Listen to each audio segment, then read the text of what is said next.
Je n'aurais jamais cru dire ça un jour, mais Samsung vient de ridiculiser mon iPhone. Sur le papier, Apple a perdu. Écran, zoom, batterie, IA, le S26 Ultra l'écrase sur presque tout. Alors, pourquoi, après une semaine de tests intensifs et des essais à Rennes, je refuse toujours de switcher? Est-ce que je suis juste un fanboy aveugle avec un t-shirt venant de l'Apple Park de San Francisco? Ou y a-t-il un piège que personne ne vous dit sur ce Samsung? On va comparer la réalité du terrain, loin des fiches techniques toutes simples. Et attention, le résultat risque de vous énerver. Salut les noobs, aujourd'hui on ne regarde pas les chiffres, on regarde la vérité. iPhone 17 Pro Max contre S26 Ultra de chez Samsung, le duel final. Alors pour comparer ces deux appareils qui sont magnifiques, on va tout de suite éloigner la tech et les caractéristiques techniques, car là je ne vais pas vous les rabâcher à longueur de vidéo, au moins ça sera fait, on n'en parlera plus. Le but de mon test est de sortir d'une simple lecture de caractéristiques et d'aller vérifier tout ça ensuite, vous l'avez compris, sur le terrain à Rennes. On a un Snapdragon 8 Elite de 5e génération d'un côté et le A19 Pro de Apple de l'autre. On a 12 ou 16 Go de RAM pour le stockage, contre 12 Go uniquement pour le Apple, 256 Go au minimum pour Samsung, 256 aussi minimum pour Apple, c'est celui que j'ai en 256, et celui-ci c'est le 512 au prix du 256. Lui peut aller jusqu'à 1 Tera maximum, lui peut aller jusqu'à 2 Tera. La batterie sur les deux, on est aux alentours de 5000 mAh, il n'y a pas de différence. En revanche, là où il y a une petite différence, c'est sur les tests en laboratoire. On a environ 30 heures d'autonomie en lecture sur un fichier qui serait sur le Samsung contre 39 pour Apple. Point positif pour Samsung, 60 watts de recharge en filaire et 25 watts en sans fil contre seulement 40 watts en filaire et 25 watts en MagSafe. Alors les capteurs photos sont un peu meilleurs, je vous les montre là, les statistiques, notamment sur le 200 millions de pixels sur le capteur principal. Là on le verra tout à l'heure, je ne vais pas en parler totalement. On a aussi des capteurs à 50 millions de pixels, des téléobjectifs, etc.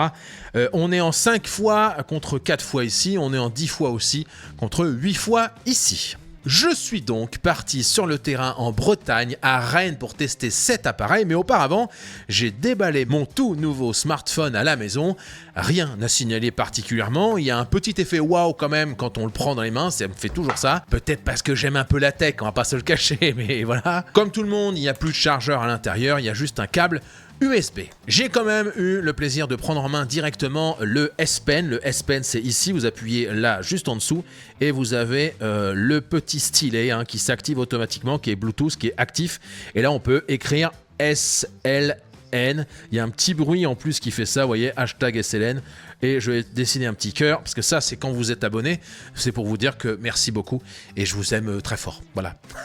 Bref, on reparlera tout à l'heure du S Pen dans la conclusion, mais c'est un petit ajout qui fait quand même plaisir. Allez, partons désormais à Rennes où j'ai pu tester plusieurs fonctionnalités de ces deux smartphones, iPhone 17 Pro Max, Samsung S26 Ultra. En voiture, on s'en va à Rennes.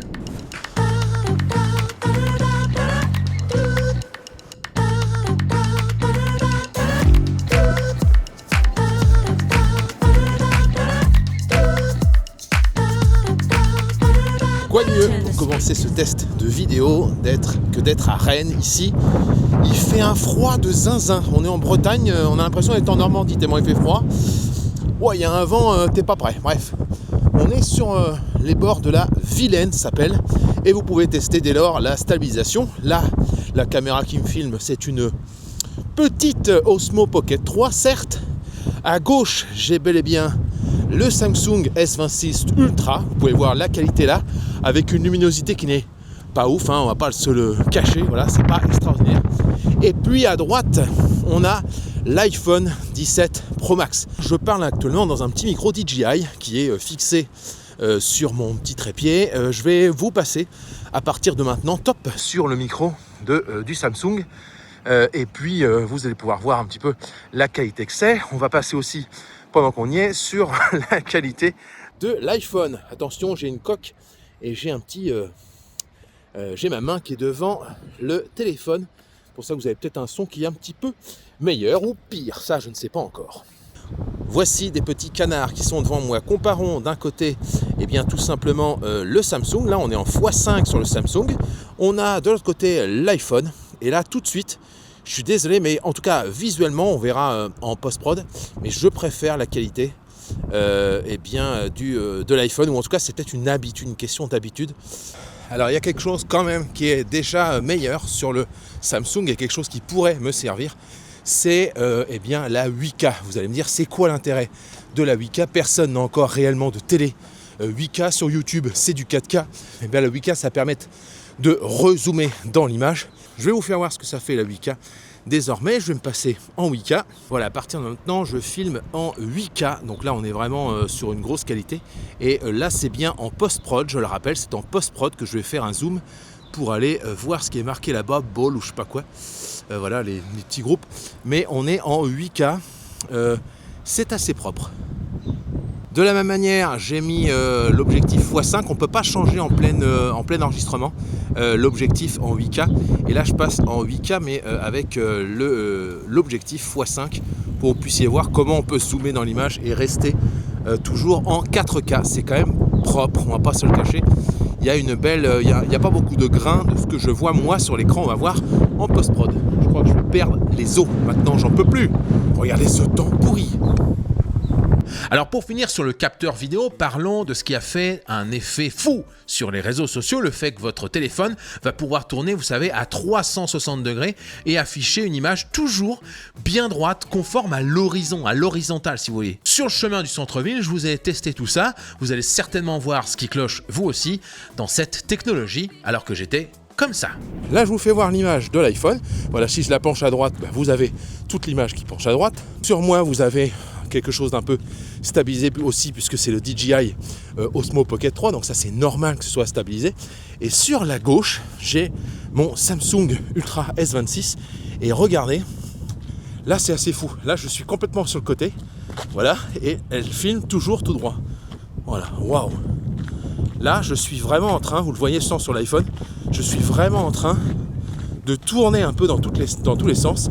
Alors ce qui cloche et ce qui rend un peu moins utile selon moi cette technologie, sauf peut-être pour des shorts ou pour du contenu vertical, c'est la qualité quand vous activez cette fonctionnalité. On passe de la 8K par exemple ou même de la 4K à 120 images par seconde à 2440p. Du Quad HD si vous voulez. Si je mets une échelle à 300% sur l'image Samsung, regardez ce que ça fait. C'est clairement crado. Regardez si je fais pareil sur l'image de l'iPhone. Alors certes, ça bouge de partout, on est à deux doigts de vomir, mais c'est quand même largement meilleur. On reste sur la 4K, même si c'est pas forcément stabilisé sur l'horizon. On va continuer en parlant de la stabilisation vidéo. Ça, je l'ai tourné il y a quelques minutes seulement pendant que je courais. Et sur l'iPhone, l'aperçu en temps réel ne tient pas compte de la stabilisation que vous allez avoir au final sur la vidéo. Donc voilà pourquoi en fait je suis un petit peu critique envers l'iPhone. Pourquoi je glorifie presque le S26 Ultra. Parce que le S26 Ultra, lui, s'est stabilisé sur l'image que vous voyez là pendant que je courais. Bref, je vous montre tout ça. C'est parti, c'était tout à l'heure en pleine course. Toujours pour le test vidéo, les Normands ne dites rien, je vais poser une petite colle au breton. C'est quoi ça? Regardez là-haut. Voilà. Ça, c'est un ciel bleu. Je sais, vous n'en avez pas beaucoup.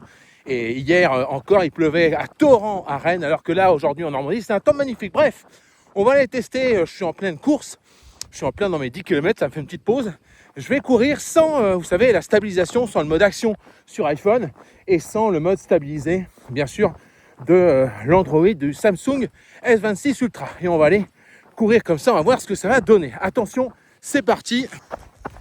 Voilà, là je cours à une vitesse normale, on va dire, peut-être du 8 ou 9. Vous remarquez que la stabilisation est quand même meilleure, j'ai l'impression, sur l'Android. Sur l'iPhone, ça ressemble un petit peu à rien.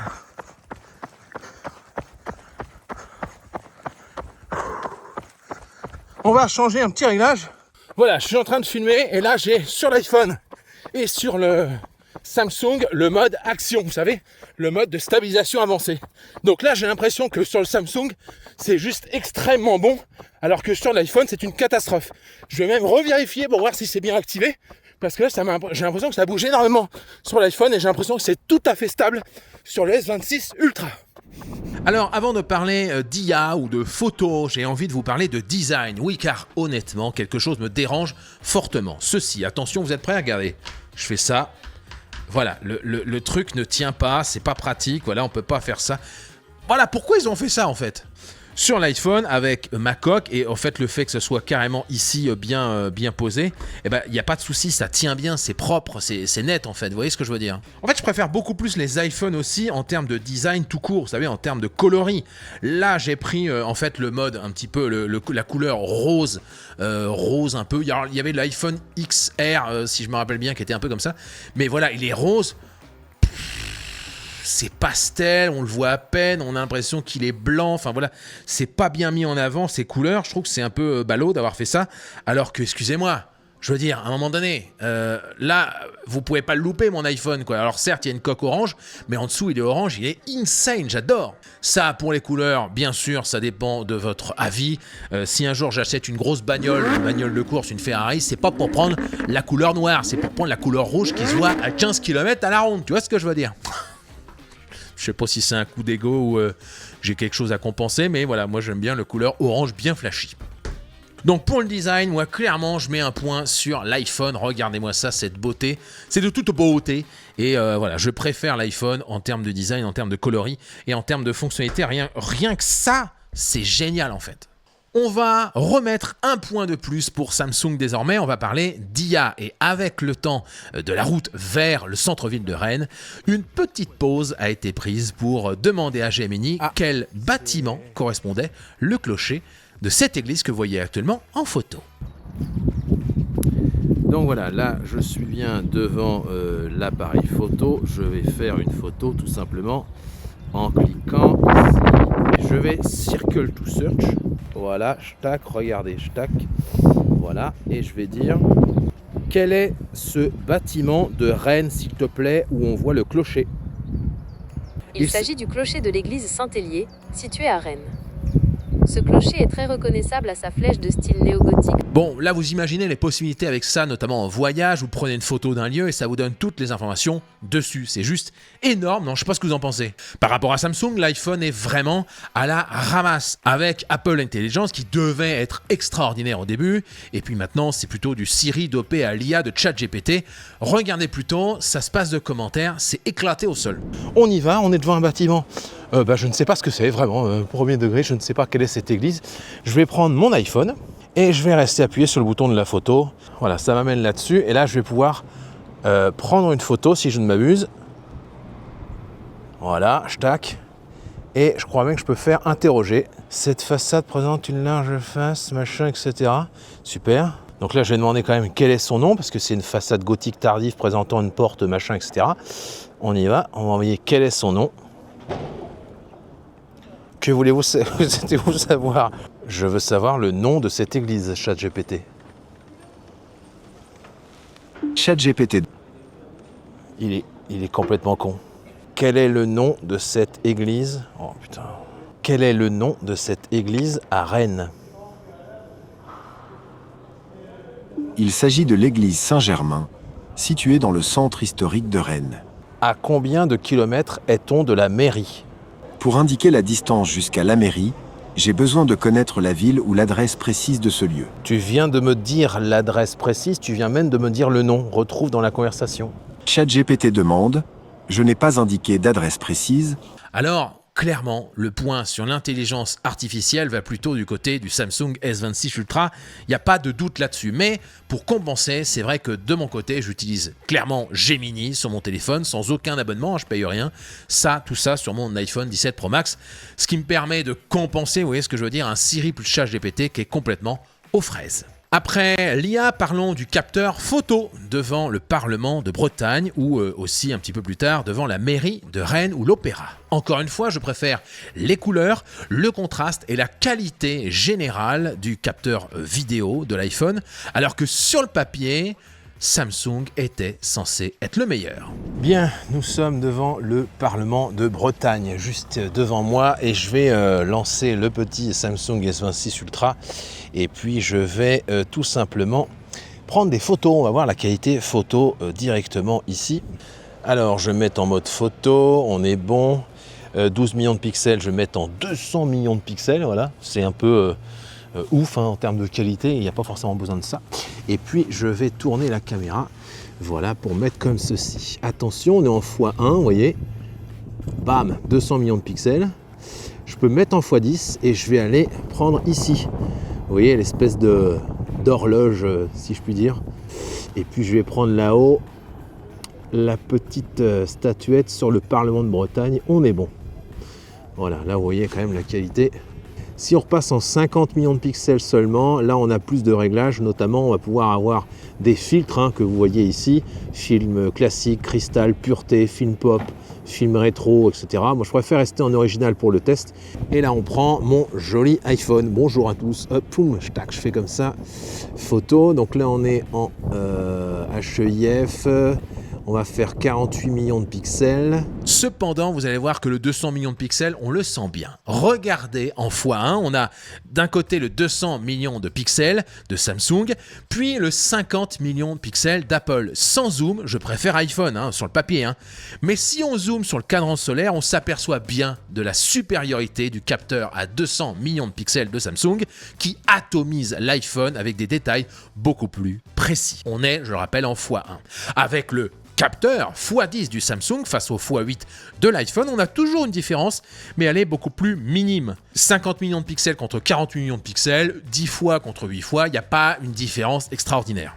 Devant la mairie, voici une vidéo du Samsung où on ne distingue même pas les nuages dans le siège. Vous voyez, l'image est un petit peu comme brûlée, elle est cramée au niveau des blancs, même si sur l'iPhone, soyons en clair, c'est pas forcément 100 000 fois mieux non plus.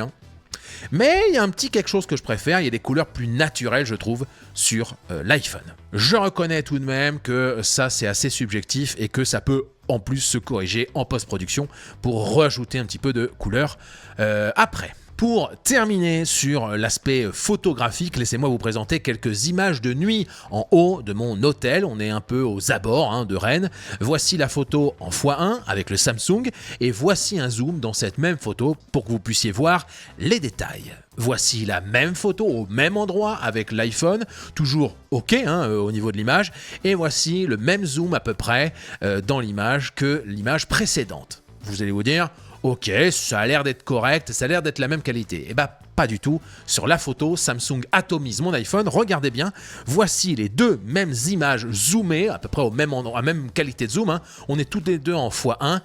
Et je vais masquer tantôt l'iPhone, tantôt la Samsung. Il n'y a pas photo, Samsung est largement devant. Oui, il n'y a pas photo, ça c'est le jeu de mots. Extraordinaire, je m'énerve moi-même. Côté performance, on a tantôt l'iPhone qui est meilleur, tantôt c'est le S26 Ultra qui est le meilleur. J'ai ainsi fait 2 tests avec le logiciel 3D Mark. Le Samsung se fait exploser sur un test appelé SolarBay Extreme. Ce test va tester la 3D mais notamment le Ray Tracing. Cependant, c'est l'iPhone qui est à la traîne sur le Wildlife Extreme en 4K qui va tester les performances graphiques en général avec 5575 points seulement pour Apple, contre plus de 7000 points pour le Samsung. Le Samsung est donc en général meilleur dans les jeux que son homologue américain. 2 fonctionnalités qui n'existaient pas sur l'iPhone se sont bien ajoutées au S26 Ultra. Tout d'abord le stylet, où j'ai pu tester directement à Rennes le soir. J'avoue que c'est sympa, j'avoue qu'il y a un petit plaisir à se servir du stylet, mais franchement, à part pour prendre quelques notes quand on est un peu un boomer, oui, parce que quand on est un peu jeune, on n'écrit pas comme ça, en fait, ça se fait pas, on écrit avec les pouces et ça va 1000 fois plus vite. Sur une tablette pour faire un dessin, je dis pourquoi pas, mais sur un téléphone, ouais, je vois pas bien l'intérêt, voilà. En fait, voilà, vous avez l'effet waouh, vous voyez, j'écris SLN. Il y a le petit bruit, ça j'aime beaucoup, le petit bruit qui est un peu sympa d'entendre. Vous voyez, vous avez l'impression vraiment d'écrire. Voilà, mais à part cet effet waouh au départ, passer 2 minutes avec, une fois que vous avez un peu rigolé, vous pouvez le ranger et jamais vous allez ressortir le stylet. À part si je me trompe, mais moi je n'en vois pas l'intérêt.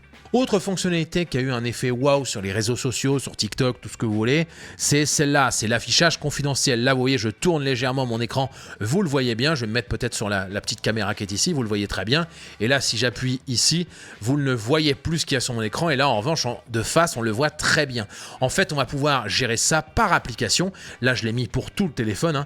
Et ça permet, dans le train notamment, dans les transports en commun, quand vous êtes au bureau, que vos collègues ne regardent pas ce que vous faites. Vous voyez, c'est quand même assez génial, c'est une petite fonctionnalité qui coûte pas grand chose, mais je la trouve plutôt pratique. Allez, Dernier petit détail, en plein Rennes, je me suis arrêté devant des arbres en fleurs roses qui me faisaient penser à des cerisiers que l'on pourrait trouver au Japon par exemple. Bref, là j'y ai trouvé un magnifique bokeh, le bokeh c'est le flou d'arrière-plan, qui est assez joli sur le Samsung et aussi, d'ailleurs il faut le dire, sur l'iPhone. Mais j'ai été choqué par la lenteur du focus sur le Samsung. Regardez le temps qu'il met pour adapter son focus sur le Samsung. Vous avez vu, c'est quand même assez lent, assez mou, la vidéo n'est pas très dynamique. Alors après, pour un côté poétique, ça marche en fait, vous voyez ce que je veux dire. Mais regardez la rapidité sur l'iPhone à faire le focus est bien meilleur sur l'iPhone. Moi je le trouve beaucoup plus rapide et beaucoup plus dynamique pour faire ce qu'on a envie de faire. Voilà, c'était juste cet élément qui m'a un peu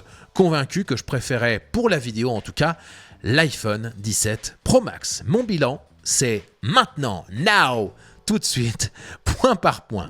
Tout d'abord et pour rappel, c'est ma vision. Vous avez le droit d'avoir un autre avis et l'espace commentaire est fait pour ça. Vous avez le droit d'avoir aussi des goûts chelous et de préférer le S26 Ultra. Je rigole! Allez, point gagné par Samsung. 1, le capteur photo en 200 millions de pixels qui explose l'iPhone et c'est seulement 50 millions de pixels.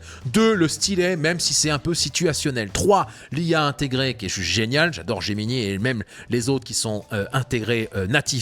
La recharge à 60 watts qui est juste insane, ça va trop vite à recharger. Le filtre de confidentialité, c'est encore une fois c'est situationnel mais c'est un petit plus, on va pas se le cacher. La 8K en vidéo qui peut potentiellement aider les créateurs les plus exigeants. Le mode de capture Steady Shot avec l'horizon toujours stable. Bon, encore une fois, c'est pour des créateurs exigeants ou alors pour des vraies idées, mais avec une résolution un peu moyenne, je ne sais pas trop à quoi ça va servir, bref, vous avez compris. Les points qui sont gagnés par iPhone, c'est le son qui est légèrement meilleur, en tout cas je suis plus habitué à celui-là sur l'iPhone. Le design où il pose bien sur un bureau bien proprement. Les couleurs des smartphones, vous l'aurez compris, où j'adore le orange. Les vidéos qui pour moi sont de meilleure qualité, notamment autre part qu'en x1, parce qu'en x1, Samsung, je vous avoue qu'ils sont assez forts là-dessus. Et l'autonomie qui est un petit peu meilleur sur iPhone. Il y a match nul pour l'écosystème car Samsung n'a rien à envier à Apple, franchement. Le système d'exploitation aussi, parce que Android équivaut à iOS selon moi, c'est plus une question de préférence si je puis dire, ou d'habitude. La stabilisation, c'est match nul, honnêtement, il n'y a pas forcément grand chose à retirer sur l'un ni à ajouter à l'autre. Pour le prix, c'est un match nul et encore, peut-être un petit avantage quand même pour Samsung parce que les deux modèles qui sont ici sont au prix de 1469 €. Cela dit, j'ai eu un bonus en précommande puisque j'ai eu le S26 Ultra à 512 au prix du 256. Donc on a plus de stockage là-dessus que sur celui-ci. Donc un match nul mais avec un léger avantage quand même pour Samsung. J'ai donc acheté le Samsung en pensant que ça allait pouvoir me convaincre de changer, mais j'ai changé d'avis. Je vais rester sur iPhone et renvoyer, lui, le Samsung S26 Ultra. Il aurait pu me faire craquer certes, mais quitter mon Apple Watch, mon iPhone, mon Apple Pay qui est configuré et qui marche parfaitement, me saoule au plus haut point. Forcément que ça va marcher là-dessus, mais il va falloir tout racheter, tout configurer, tout reconfigurer.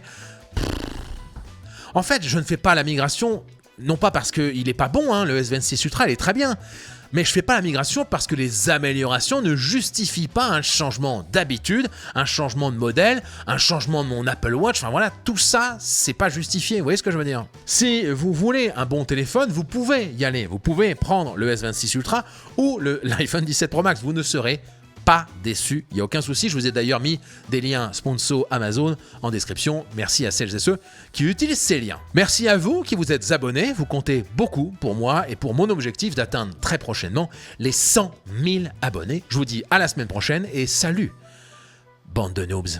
Alors, c'est quoi le meilleur pour vous ?